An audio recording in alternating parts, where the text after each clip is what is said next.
որը նպատակ ունի լավարկելու արդեն իսկ մեծ թափ հավաքող եւ ուսուցիչների վարձատրության էական բարձրացման բերած ծրագիրը եւ միջև կոնկրետ փոփոխություններին անդրադառնալը թույլ տվեք մի քանի ցուցանիշ ներկայացնեմ, որը նաեւ տալիս է ընդհանուր պատկեր այս ոլորտում կառավարության վարած քաղաքականության վերաբերյալ ու մասնավորապես գիտեք, որ կառավարության ծրագրի առաջնահերթ ուղղությունն էր ներդնել մեխանիզմներ, որոնք մի կողմից կխրախուսեին ուսուցիչների մասնագիտական զարգացումը, մյուս կողմից էլ այդ մասնագիտական զարգացման արդյունքները ճանաչելով կբերեին վարձատրության բարձրացման։ Ու պետք է մի թվային ցուցանիշից սկսեմ, որը այն ցուցանիշն է, թե ինչքան միջոց էր պետությունը ուղղում այս նպատակին, օրինակ 2018 թվականին, 2018-ին մենք ունեինք ուսուցիչների մասնագիտական զարգացման եւ հավելյալ խրախուսման ընդամենը մեկ ծրագիր, որին հատկացված էր 263 միլիոն դրամ, 2025-ին մենք արդեն ունենք 5 ծրագրեր այս ուղղություններով, որոնցից խոշորը իհարկե կամավոր ատեստավորումն է եւ 2025-ին միայն ուսուցիչների հավելյալ խրախուսման ծրագրերի վրա պետությունը ուղղել է ավելի քան 15 միլիարդ դրամ։ Եվ սա նշանակում է, որ սա մեր կայուն ու հետևողական քաղաքականությունն է եւ սրա արդյունքում նաեւ այսօր մենք ունենք 9602 ուսուցիչներ, որոնք արդեն իսկ հաջողությամբ հաղթահարել են կամավոր ատեստավորման գործընթացը, դրանք մեր ուսուցիչների շուրջ 31%-ն են եւ արդեն իսկ բարձրացված վարձատրություն են ստանում, նրանց վերջի խումբը միացավ այս գործընթացին անցած տարեվերջին եւ հունվարին արդեն առաջին անգամ կստանա հավելավճարները։ Պետք է նշեմ, որ կամավոր ատեստավորման այս ցուցանիշները միևնույն ժամանակ չեն չեղարկում անընդհատ գործընթացը դիտարկելու եւ լավարկելու մեր հանձնառությունը եւ անընդհատ խոսակցությունները, անընդհատ քննարկումները նաեւ բերում են շարունակական փոփոխություններ։ Հիմա ինչ փոփոխություններ ենք առաջարկում այս նախագծով։ Այս նախագծով մի քանի կարգավորումներ վերաբերում են արդեն գործող ուսուցիչներին եւ մյուսները վերաբերում են այն մարդկանց, ովքեր ուզում են ուսուցիչ աշխատել։ Մասնավորապես կարգով նախատեսված փոփոխություններով մենք նախատեսում ենք, որ ուսուցչի կողմից իրականացվող անհատական բաղադրիչի ժամերի վրա եւս կտարածվի ատեստավորման արդյունքների վարձատրությունը։ Ինչ է սա նշանակում, մեր ուսուցիչները բացի իրենց առարկաները դասավանդելուց նոր չափորոշիչի համաձայն նաեւ կարող են վարել խմբակներ, կարող են ունենալ նախագծային աշխատանքներ, որը կրթության անբաժանելի եւ շատ կարեւոր մասն է եւ հետեւաբար եթե ուսուցիչը բացի օրինակ ֆիզիկա առարկան դասավանդելուց նաև ֆիզիկայի նախագծային աշխատանք է ղեկավարում, ապա այս ժամերը նույնպես կհաշվեն։ Բնականաբար կարգավորում ենք այն իրավիճակը, երբ որ ուսուցիչը արդեն երկրորդ կամ երրորդ անգամն է մասնակցում ատեստավորմանը եւ այս պարագայում ֆիքսում ենք, որ եթե հավասար արդյունք ցուցաբերի, ապա ուսուցչի հավելավճարի չափը կպահպանվի եւ կսահմանվի նոր հնգամյա ժամկետ, պետք է հիշեցնեմ, որ եթե դրույքաչափը փոխվում է անժամկետ, ապա հավելավճարը գործում է 5 տարի ժամկետով։ Այսինքն եթե երկրորդ անգամ մասնակցեց եւ ունեցավ հավասար արդյունք, հավելավճարի չափը պահպանվում է, բայց նոր հնգամյա ժամկետ է սահմանվում։ Եթե ավելի ցածր հավելավճարի արդյունք է ցույց տալիս երկրորդ անգամ, հավելավճարը նախորդ ավելի բարձր արդյունքի չափով է պահպանվում, բայց արդեն նախորդ անգամ սահմանված ժամկետի չափով եւ բնականաբար ավելի բարձր հավելավճարի իրավունքի դեպքում երբ որ նոր մասնակցությունը ավելի բարձր արդյունք է ունեցել, ապա նոր ժամկետ է սահմանվում նոր հավելավճարի չափով։ Երկրորդ խումբ փոփոխությունը, որը վերաբերում է ուսուցիչ աշխատելու ցանկություն ունեցող մարդկանց, հիմնվում է Հանրակրթության օրենքի վերջին փոփոխության վրա։ Մասնավորապես ես ուզում եմ հիշեցնել, որ Հանրակրթության օրենքում վերջին տարիներին մենք մի քանի փոփոխություն արեցինք, ճկունություն ցուցաբերելով եւ հնարավորություն տալով, որ եթե ուսուցչի մրցույթը չի կայանում, ապա դրան կարող են մասնակցել նաեւ տվյալ ոլորտում բարձրագույն կրթություն ունեցող, մանկավարժի որակավորում չունեցող եւ կոնկրետ դասընթացներ մանկավարժահոգեբանական հմտությունների ուղղությամբ անցած մարդիկ։ Վերջին փոփոխությամբ օրենքով մենք սահմանեցինք, որ եթե ունեն հարակից ոլորտի մասնագիտական կրթություն բարձրագույն եւ տվյալ առարկայի ոլորտում 40-ից 79 կրեդիտ, եթե կամավոր ատեստավորված են, ապա նույնպես կարող են աշխատել ուսուցիչ եւ այս խմբի համար հիմա ստեղծում ենք հնարավորություն կամավոր ատեստավորմանը մասնակցելու։ Երկրորդ խումբը մեր ուսանողներն են։ Մենք հանրակրթության օրենքի փոփոխությամբ հնարավորություն էինք տվել, որ եթե ուսուցչի մրցույթը չի կայանում, ապա մանկավարժական կրթություն ստացող ուսանողը կրթության վերջին տարում կարողանա դասավանդել։ Հիմա մենք այս ուսանողներին հնարավորություն ենք տալիս նաև կամավոր ատեստավորման մասնակցել։ Սա ինչու եմ կարևոր համարում, որովհետև յուրաքանչյուր տարի կամավոր ատեստավորման գործընթացին մասնակցում են նաև այդ պահին ուսուցիչ չաշխատող մարդիկ, օրինակ այս տարի 500-ից ավել նման մարդ է մասնակցել կամավոր ատեստավորմանը, նրանք ունենալով նաև արդեն ատեստավորման արդյունքը, գիտեն, վստահություն ունեն, որ բարձր վարձատրություն են ստանալու եւ այդ ատեստավորման արդյունքը ունենալով արդեն դիմում են ուսուցչի աշխատանքի համար։ Եվ այս կարգավորումները բնականաբար նոր հնարավորություններ կընձեռեն ու կլավարկեն եղած գործընթացը։ Խնդրում եմ հաստատել, շնորհակալություն։ Գինալեսյան, օրակարգում էլի ունենք նմանատիպ հարց չէ, որ հաստատեցինք, եթե դժվար չի մի քիչ էլ դրա մասին պատմեք, որ ամբողջական լինի պատկերը։ Շատ լավ, պարոն Գրիգորյան, սիրով, հատկապես որ խոսքը վերաբերում է մեր արտադպրոցական հաստատությունների մանկավարժներին, արվեստի, սպորտի դպրոցների մեր մանկավարժներին, որոնք նույնպես 2023 թվականից գիտեք, որ ատեստավորման հնարավորություն են ստացել էլի կամավորության հիմունքներով եւ 23 թվականից սկսած մենք այս գործընթացը իրականացնում ենք ու կառավարության չզեկուցվող հարցերից մեկով նաեւ լավարկեցինք գործող կարգը, որով նաև համատեղությամբ աշխատելու դեպքում նրանք կկարողանան համատեղության վայրից նույնպես ստանալ լրավճար, եթե նույն ուղղությամբ են դասավանդում համատեղության վայրում։ Այս հստակեցումը այս պահին կարող է վերաբերել շուրջ 290 մանկավարժների, որոնք արդեն ատեստավորված են, դրանք արվեստի դպրոցների, երաժշտական դպրոցների, գեղարվեստի դպրոցների եւ սպորտ դպրոցների մեր ըսուցիչներն են։ Ընդ որում պետք է նշեմ, որ 25 թվականին ատեստավորումը մենք իրականացրել ենք ամբողջությամբ նոր ուղղություններով եւ ըստ էության արդեն շատ մեծ թվով մարդիկ կարողացել են մասնակցել 77.2%-ը ատեստավորված մանկավարժների արվեստի ոլորտի ներկայացուցիչներն են եւ 22.8%-ը սպորտի ոլորտի։ Ես հուսով եմ, որ մեր մարզադպրոցների մարզիչները ավելի ակտիվ կլինեն այս տարի եւ մենք ավելի մեծ մասնակցություն ու ցուցանիշներ կունենանք նաեւ սպորտի ոլորտից ու պետք է հիշեցնեմ, որ քանի որ այստեղ շատ տարբեր են մեր արտադպրոցական հաստատությունները եւ համայնքային մարզադպրոցներն ու արվեստի դպրոցները շատ տարբերվում են նաեւ իրենց դրույքաչափերով, մենք ֆիքսված հավելավճարներ ենք տալիս, ոչ թե տոկոսային, ինչպես կամավոր ուսուցիչների կամավոր ատեստավորման դեպքում էր, եւ 90-ից 100%-ի պարագայում ստանում են 138.300 դրամ հավելավճար պետական բյուջեից, 80-ից 89%-ի պարագայում 111.500 դրամ հավելավճար եւ 70-ից 79%-ի պարագայում 80.600 դրամ հավելավճար։ Իհարկե սա դեռևս շատ սպეციფიկ ուղղություններ պարունակող ոլորտ է եւ մենք կան ոլորտներ, որոնց կանդրադառնանք այս տարի, ուղղություններ թե արվեստում, թե սպորտում եւ հույս ունեմ, որ այս տարվա արդյունքներով շատ ավելի մեծ թվով մարդիկ կօգտվեն այս հնարավորությունից։ Շնորհակալություն։ Շնորհակալություն։ Տիկին Անդրեասյան, հիմա մեր մոտ կա տեստ եւ բանավոր, հա, գործընթացը երկու բան ունի, երկու ֆրագմենտ ունի։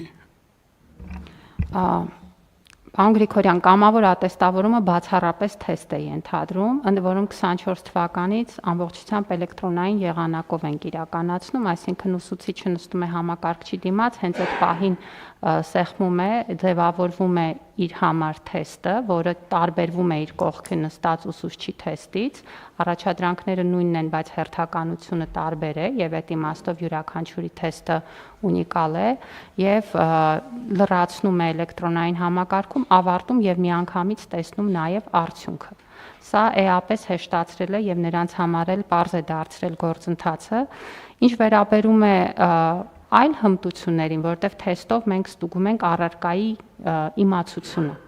Բայց մենք ունենք նաև տարակարգի մեխանիզմ, որը եւս միջև 50% հավելավճարի հնարավորություն է տալիս, եւ այստեղ ստուգվում են ուսուցիչների մանկավարժական հմտությունները, ինչքանով են կարողանում դասը ճիշտ պլանավորել, սովորողներին հետադարձ կապ տալ, բոլորին ներգրավել դասավանդման գործընթացում եւ տարակարգի համար ներկայացնում են բոլորովին այլ փաթեթ, որի մեջ ներառվում է նաեւ իրենց դասի տեսագրությունը, որևէ դասերի եւ դա առանձին փորձագիտական խմբի կողմից ուսումնասիրվում է զուտ մանկավարժական հմտությունների տեսանկյունից եւ դրա արդյունքում ուսուցիչները տարակարգ են ստանում, որը կարող է լինել առաջինից մինչև 4-րդ աստիճան։ Իսկ այդ տեստավորման գործընթացով է կազմակերպում։ Տեստավորման գործընթացը էլեկտրոնային համակարգը կառավարում է Կրթական տեխնոլոգիաների ազգային կենտրոնը, որը մեր ոլորտի մասնագիտացված կառույցն է, թվայնացման ուղղությամբ աշխատող, թեստերի բովանդակությունը մշակվում է գնահատման եւ թեստավորման կենտրոնի կողմից, բնականաբար ներգրավելով փորձագետների ըստ ոլորտների։ Շատ լավ։ Այսինքն մենք վստահ ենք, չէ՞ որ դա on-line համակարգ է, որի տված արդյունքները արդար են եւ որևէ միջամտություն ու տեխնիկապես էլ հնարավոր չի որ տեղի ունենա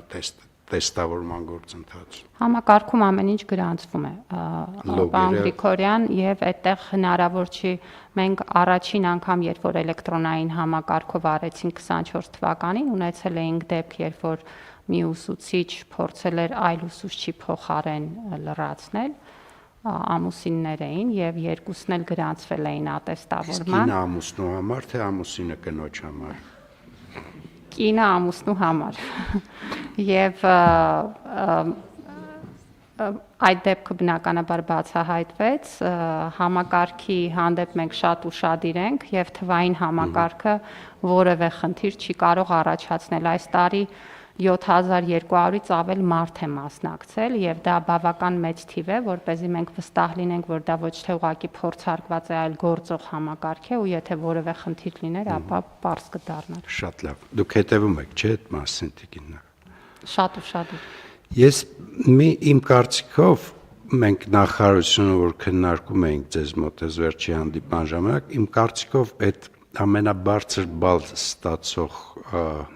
հարգարժան ուսուցիչների, մանկավարժների մոտիվացիոն խթանը շատ ցածր է։ Ես լսեցի, որ դուք ասեք 13 ուսուցիչ, 700,000 դրամ, ես կարծում եմ այդտեղ մտածելու բան ունենք, եթե իրոք այդ բարձրագույն բալը մեր տեսանկյունից ինքը բավականին բարդ հաղթահարելի է, այդ դեպքում այն մարդիկ, որոնք դա հաղթահարել են, պիտի շատ ավելի էական մոտիվացիոն համակարգեր շատ ավելի էական լինի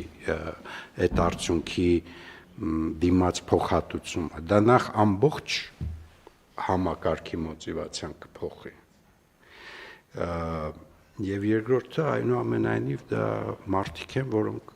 որոնց բոլորը պիտի ճանաչեն, որովհետև տենց հեշտ չի, ընդամենը 13 հոգի, բայց կարծում եմ, որ մենք մի քիչ ավելի շատ ուշադրություն պիտի դարձնենք։ Այդ թվում ֆինանսական չթաքցնեմ։ Պարոն Գրիգորյան, մենք երբ որ համակարգի շուրջ քննարկումները ունենում էինք, մեր նպատակներ, ինչու է այս հնգամյա ժամկետը սահմանվել։ Մենք նպատակ ունեինք առաջին շրջափուլից հետո, առաջին 5 տարուց հետո, նաև վերանայել դրույքաչափը, որից կախված է նաև տոկոսները եւ հավելավճարները կփոխվեն։ Հիմա դրույքաչափը փոխվում է ուսուցիչների համար, ովքեր ատեստավորվում են, դառնում է 200,000 դրամ։ Մենք արդեն իսկ առաջարկ ենք ներկայացրել, որը հիմա քննարկվում է, որպեսզի երկրորդ շրջափուլում այս 200,000 դրամը փոխվի։ Դրանից կախված է արդեն 30, 40, 50% հավելավճարը կհաշվարկվի դրա հիման վրա եւ բնականաբար այդ թվում նաեւ տարակարգն էլ այդպես կհաշվի 50%-ը եւ դա կբերի նաեւ ավելի բարձրացման, բարձրացության, այնպես որ դա օրակարգում է ձեր նշածը եւ դուք ճիշտ եք, բայց այստեղ ես մի կարևոր բան էլ կուզեի նշել, մենք ուսուցիչների առարկայական գիտելիքի իմացությունը ստուգում ենք բացառապես դպրոցական ծրագրի շրջանակներում։ Այսինքն հիմա օրինակ երբ որ մեր որևէ ֆիզիկայի ուսուցիչ հավաքում է 100%, այդ 100%-ը վերաբերում է դպրոցական առարկայի իմացությանը, ոչ թե ֆիզիկայի իմացությանը ընդհանրապես։ Եվ ենթադրում եմ, որ երկրորդ շրջափուլում մենք պետք է մտածենք նաև այս մասին, որտեղ մենք պիտի խրախուսենք նաև մեր դպրոցում գերազանցության որոշակի մակարդակ եւ ձեր նշած հավելյալ վարձատրությունը ուղենք նաև մի բան ավել իմանալու տրամաբանությամբ։ Համաձայն եմ Տիկին Անդրեասյան, բովանդակությանը չեմ անդրադառնում, որովհետև տենց ձեր չափ գիտելիք չունեմ դրա հետ այդ մասով, բայց ուզում եմ, որ չեմպիոնների խրախուսման համակարգը ավելի էական լինի, որովհետև նորից եմ կրկնում, ինքը նույնիսկ նախ այդ մարդկանց նկատմամբ մեր հարգանքը, երկրորդը ինքը համակարգը ամբողջական կունենա մի շատ ավելի ոնց ասեմ, շատ ավելի էական մոտիվացիոն շեմին ձգտելու կամ շատ ավելի մեծ շեմին ձգտելու մոտիվացիա, ինչը շատ կարևոր է։ Ես ուզում եմ, որ Ստեփանիվը դες դառնա պերմանենտ էլի։ Որովհետև 13 մարդ ու 700,000 տենց դրամ, տենց մի քիչ կարծում եմ մտածելու բան ունենք այստեղ։ Այո, պարոն Գրիգորյան, իհարկե ունենք մտածելու բան, եւ եթե խոսքը այն մասին է, որ ուսուցիչները ավելի շատ ստանան, մեր ուսուցիչները պիտի ավելի շատ ստանան, բնականաբար, եւ կարծում եմ, այստեղ չկա որևէ մեկը, որ հակառակ կարծիք կունենա, բայց շատ կարեւոր է, որ երբ որ կառավարությունը ներդնում էր նման ծրագրերը, դա փոխկապված էր մասնագիտական զարգացման գործընթացի հետ, ոչ թե ուղղակի վարձատրության բարձրացումը։ Չէ, ես այս մասին եմ ասում, այնուամենայնիվ տեստերով ինչ որ առանցին մարդիկ դրսևորվում են որպես տաղանդավոր եւ դա այդ տաղանդները պետք է հարգել։ Վստահաբար մեր ուսուցիչները հարգանքի մեծագույն հարգանքի արժանի են, մենք կենտրոնացանք 700,000 դրամ եւ ավելի վարձատրություն ստացողների, բայց մենք ունենք նաեւ 600,000-ից 700,000 դրամ ստացողներ, 70 ուսուցիչներ, 500,000-ից 600,000 դրամ ստանում է 220 ուսուցիչ, 400,000-ից 500,000 դրամ ստանում է 1362 ուսուցիչ, 300,000-ից 400,000 դրամ ստանում է 2952 ուսուցիչ։ Թվերը էապես լավարկվել են ատեստավորման վերջին փուլից հետո, պարոն Գրիգորյան, եւ այո, հավելյալ խթաններ դնելով կարծում եմ, որ կկարողանանք ընդգրկել բոլոր ուսուցիչներին, բայց կուզեմ նաև նշել մի շատ կարևոր հանգամանք կամավոր ներդրումից հետո ձևավորված մեր ուսուցիչների մոտ ձևավորվել է մասնագիտական ցանցեր, որտեղ այս ատեստավորմանը նրանք սովորաբար միասին են պատրաստվում։ Եվ սա ինձ համար շատ կարևոր արդյունք է, որ մենք ունեցել ենք, որտեղ երբ որ հայոց լեզվի ուսուցիչները միասին նախ ճանաչում են իրար, այսինքն հանրապետության հայոց լեզվի ուսուցիչները ձևավորում են խմբեր, միասին քննարկում են մասնագիտական հարցեր, հաճախ վիճում են մեզ հետ, օրինակ ասելով թեստում այս հարցը այսպես չպիտի գրվի, այսպես պետք է լիներ պատասխանները, բառարաններ են քրքրում, որ ապացուցեն, որ իրենք ճիշտ են, եւ այդ մասնագիտական քննարկումը ձևավորում է մի ինքնակրթության միջավայր, մասնագիտական զարգացման միջավայր, որը ինքնին այնքան կարևոր արդյունք է դպրոցներում կրթության որակի բարելավման ուղղությամբ, որ ես կարծում եմ, որ դա արդեն պետք է մեզ բոլորիս ոգևորի, այլ ավելի լավարկելու եւ նոր արդյունքներ ստանալու։ Շատ լավ, շնորհակալություն Տիկին Անդրեասյան։ Խնդրեմ հարգելի գործընկերներ կան հարցեր, առաջարկություններ։ Առաջարկում եմ հաստատել որոշում, ովքեր են դեմ չկա, որոշումն ընդունվեց։ Տիկին Անդրեասյան, բայց այդ բարձրագույն արդյունք ցուցաբերած մեր հարգարժան ուսուցիչների հարցին եկեք անդրադառնանք էլի մոտ ժամանակներում։ Շնորհակալություն։ Խնդրեմ։ Պարոն Գրիգորյան, ես առաջարկում եմ այդ հարցը եւ նմանատիպ հարցերը քննարկել մեր պլանավորման գործընթացների ժամանակ, որովհետեւ մենք ունեցել ենք նախկինում նաեւ դեպքեր, որ մենք որոշումներ ենք ընդունել, հետո պլանավորման փուլում ֆիսկալ մեր հնարավորությունների հարցերն ենք քննարկել, ճիշտ կլինի այդ հնարավորությունները եւ այդ որոշումները մի տեղում քննարկվի, Նախար դուք ճիշտ եք։ Իրականության մեջ իմ ասածը շատ բարձավ եւ հաղթահարել է ֆիսկալ իմաստով։ Ես ասում եմ, լավ, եկեք այդ դեպքում սահմանենք ամենաբարձր բալ ստացած, ամենաբարձր բալ ստացած տեստի հատուկ մոտիվացիոն համակարգ, որովհետեւ ինքը իրոք լուրջ խթան կլինի, որովհետեւ այս process-ը, որ հիմա մենք ունենք, անընդհատ ոգևորենք մարդկանց, որովհետեւ ես կարծում եմ, որ սա շատ դուրս ու կարևոր գործընթաց է բոլորիս համար։ Ես ընդհանրապես ասում եի տարգետավորված, այսինքն թիրախային մոտիվացիոն մի հատ էլ խթան դնենք, ես չեմ ասում բյուջեն փոխենք, ես հասկանում եմ, դա պիտի անել բյուջետավորման շրջանակներում։ Իմ ասած ավելի շատ վերաբերում էր թիրախային խթանների, որով համ ցույց կտանք մարդկանց, որ սա մեր ուշադրության կենտրոնում է եւ մեր նույնպես շատ է ոգևորում այս գործընթացը, մյուս կողմից էլ բոլորը կձգտեն գնալ ամենաբարձր գնահատականի, որը այդպես պարզ մոտիվացիոն գործիք է, որը կարող են կիրառել։ Լավ, եթե ենթադրենք ֆիսկալ տեսանկյունից բարդ է պլանավորել, օրինակ կարող են քննարկել ամենաբարձր բալ ստացած տեստի ուսուցչին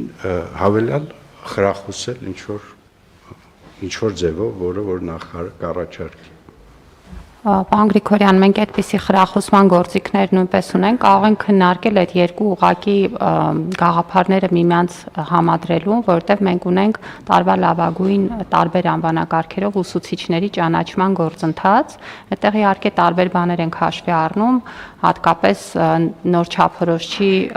ինչքան հաջողությամբ են ներդնում եւ ինչքանով կարող են նաեւ մյուսներին ուղղորդել եւ օրինակ հանդիսանալ, այնպես որ ձևերը կան համակարգում, ես կարծում եմ, որ սինխրոնացման մասին եք դուք բարձրացնում հարցը, դա կարող ենք կազմակերպել։ Դե ճանաչեի ամենաբարձր բալ ստացած մեր ուսուցիչին, անկեղծ, բայց մենք ոչ մեկս չենք լսել ով է, կամ ով են այդ 13 չեմպիոնները։ Պարոն Գրիգորյան, ես կարծում եմ նախարարության կողմից մենք կառաջարկենք կառավարությանը, եթե մեր ուսուցիչները համաձայնեն, հանդիպում կազմակերպենք մեր